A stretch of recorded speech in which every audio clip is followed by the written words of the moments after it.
Nakapanayam ni Jessica Soho si Chris Aquino tungkol sa gusot sa pagitan nila ng dating asawang si James Yap.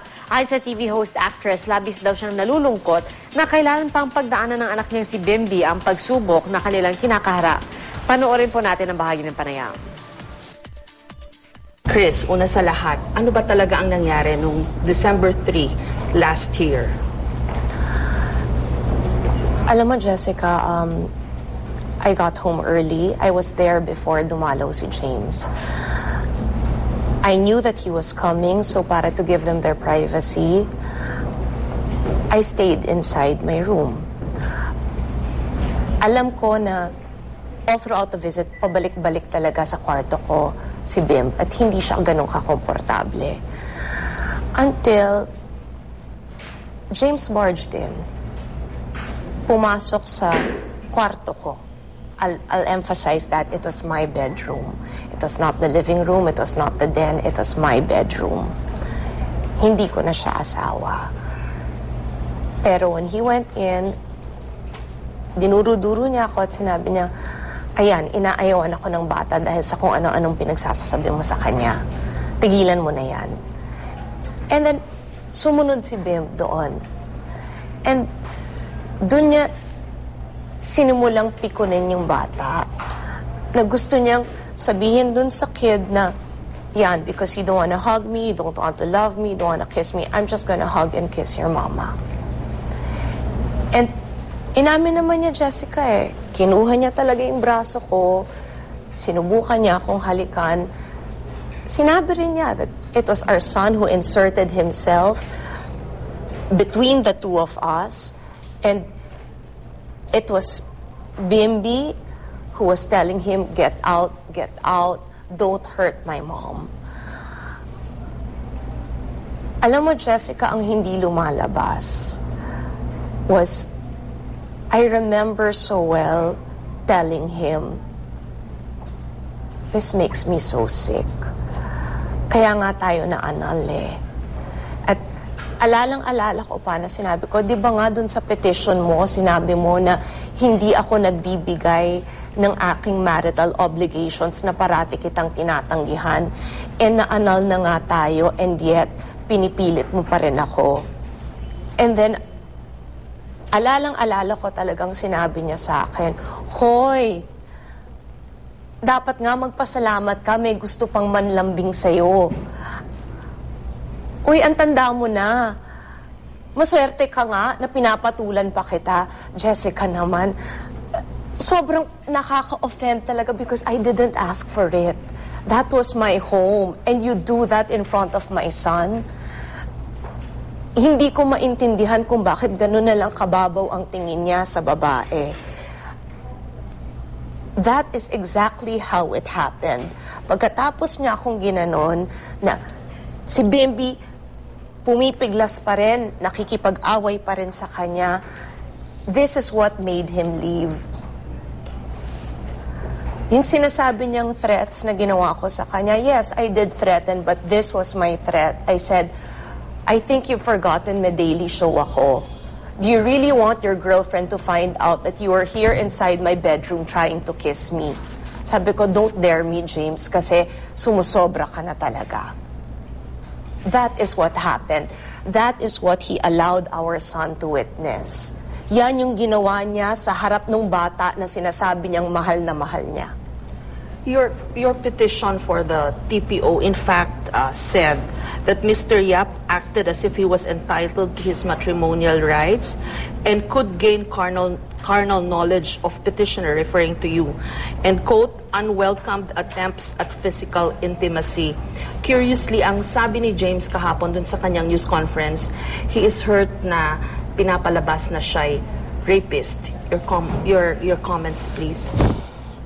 It was never part of the petition. Hindi ko siya tinawag na rapist. In my total defense, I kept quiet. Isinantabi ko yung feelings ko. In fact, doon sa petition na yan, there is a text message there that I sent to James Yap.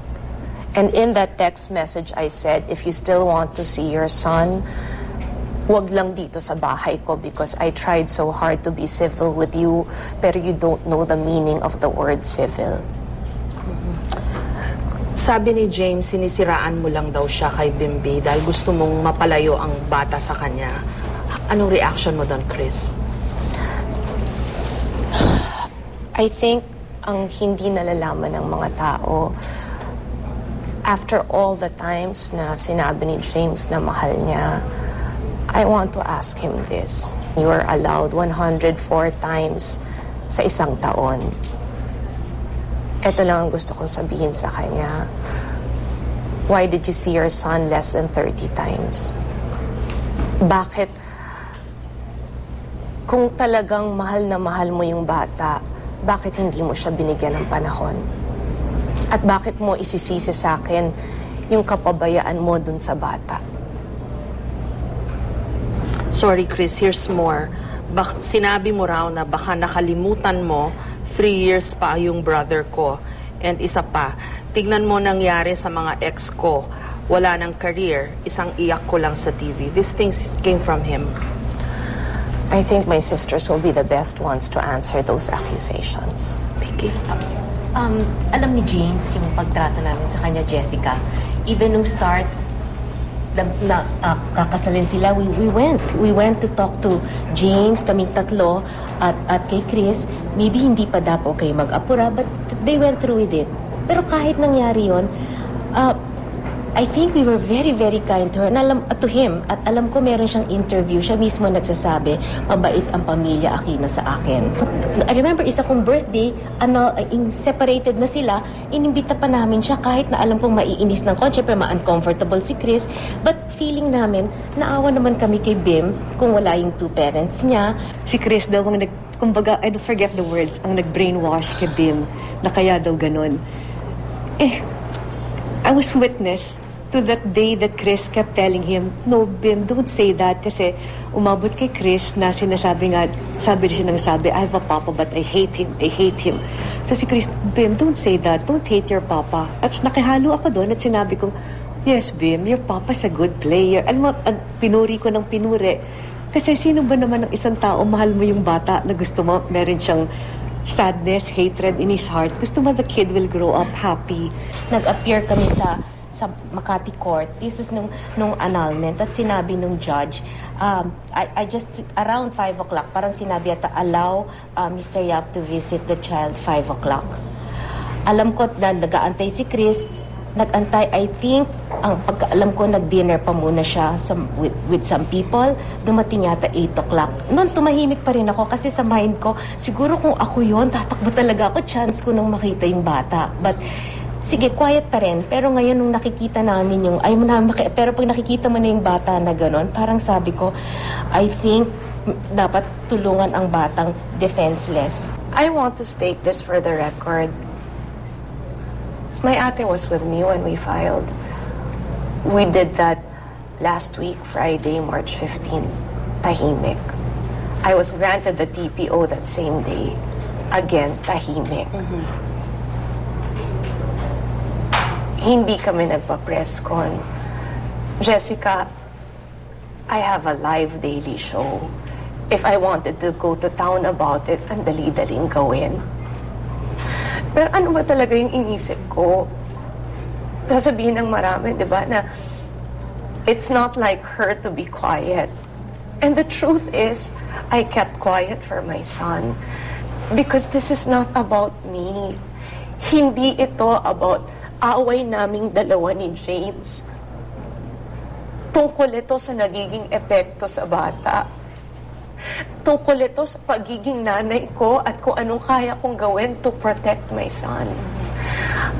I hope that people will realize that na hindi ako yung nagpa-press con, siya yung nauna.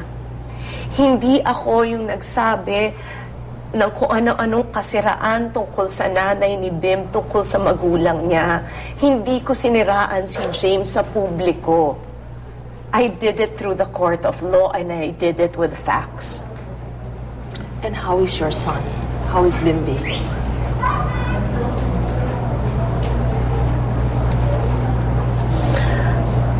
I got his report card March 8, on the day that all of this happened.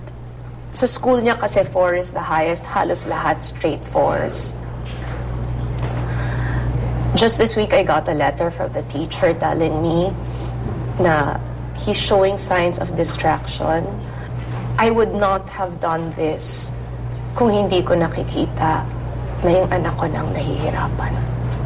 All my life, Jessica, my family has stood by me. And I'm sorry to say this, but it's a fact. All the times na nagkulang naman si James sa panahon at atensyon, mga kapatid ko naman ang pumuno nun eh. Inaamin ko I'm not perfect because I don't own my work hours.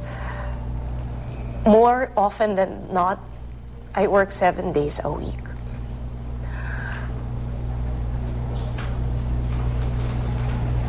I owe this now to him kasi nakikita ko how much he's suffering and how much he needs me. This has been my life. This has been where I get my joy. I get my fulfillment as a person. Ito yung bumuhay sa amin. Pero kung ikukumpara ko naman, ipagpatuloy ko to na pinagpipiestahan kami o mananahimik kami ng mga anak ko at mababantayan ko sila, hindi naging mahirap para sa akin yung choice. Maybe I've reached that point also in my life that totoo pala yun eh. Magmamahal ka ng higit kaysa sarili mo pag naging nanay ka at pag naramdaman mo na kailangan ka ng anak mo. This probably is about money. Because the issue is not about money. The issue is not about how much James got from us. The issue is also not about that I waived any support. Hindi ito tungkol sa pera. Hindi rin ito tungkol sa adoption. Alam mo, they keep talking paulit-ulit about the rights of James as a parent. What about the rights of my son? How will you move forward from this? I'm really lucky. Nandito naman sila eh. Nandyan yung anak ko. Yung parang tama naman yung sinasabi ng marami na pwedeng mawala ng lahat sa'yo basta nandyan yung anak mo, nandyan yung pamilya mo. Kakayanin mo eh. And maybe I think everything that's happening to me and everything I'm standing for is a tribute to how our mother raised us. Thank you very much, Thank you, Chris. Jessica. Thank you, Pinky, Bolsy, and Bia. Maria.